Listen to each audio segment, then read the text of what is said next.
Hello, everyone. Welcome back to Spiritual Essence. I'm outside of work right now, but I got some time before I go in, so I thought I'd do a little video, another story time. It's another astral ritual that I did, but this time to Hermes. Um, Hermes is the god. He's the messenger to the Greek gods.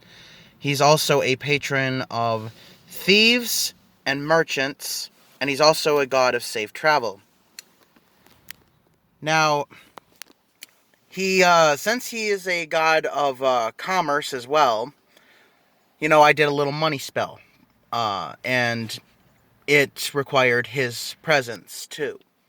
So I entered the astral realm as usual, cleansed myself of any negativity throughout the day, because it's always good to do that before you do a spell, whether it's in the physical world or the astral.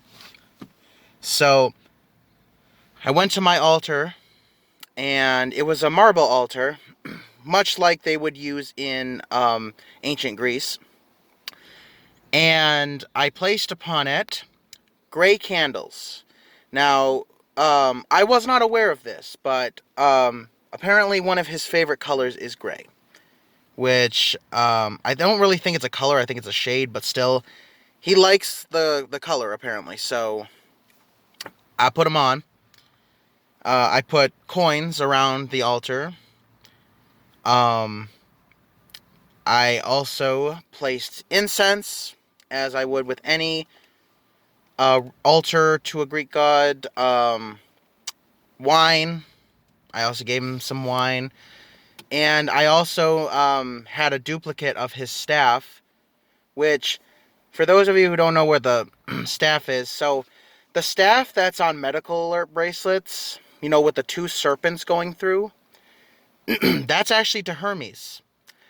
The staff that is of the god of healing, Asclepios, is one rod with one serpent around it, and it doesn't have the wings.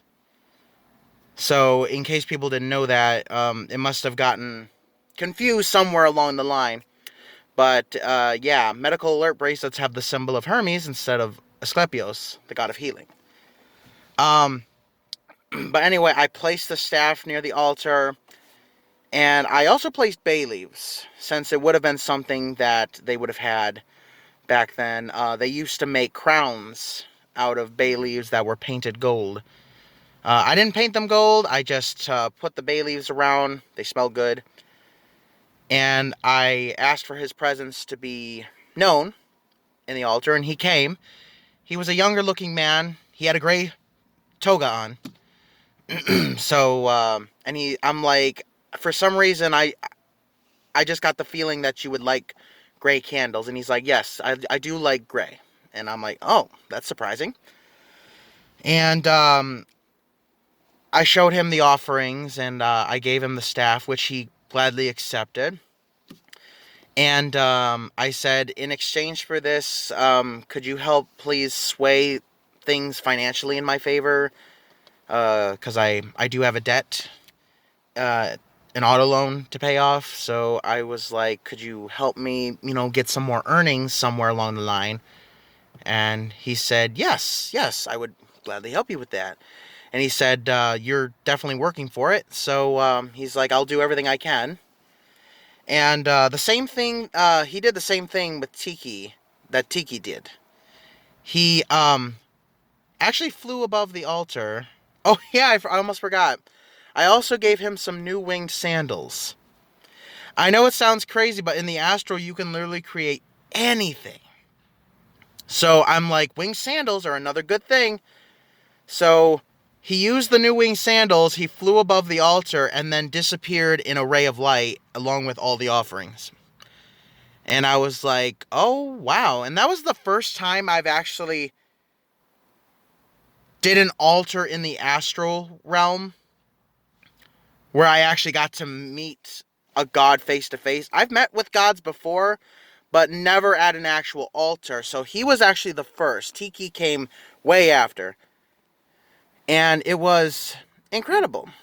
To be able to talk to a god through the spirit world is actually a pretty neat experience. If you guys ever do go in the astral, try to contact a god that you pray to and see what kind of encounter you get.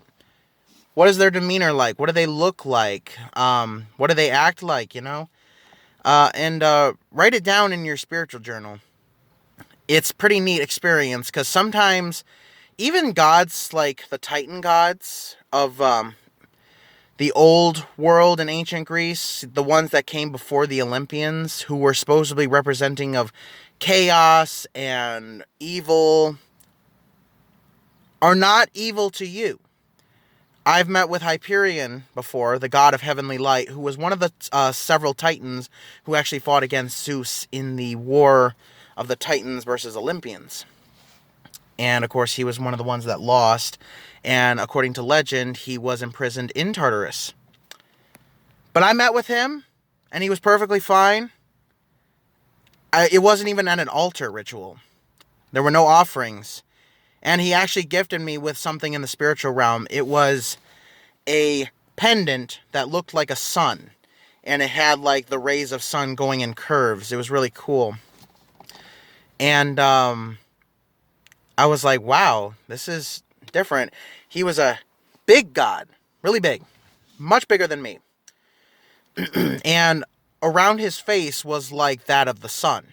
It was like rays of light coming out. It made up his beard and everything. He was shirtless, but he was really, really muscular. And everything below him was clouds.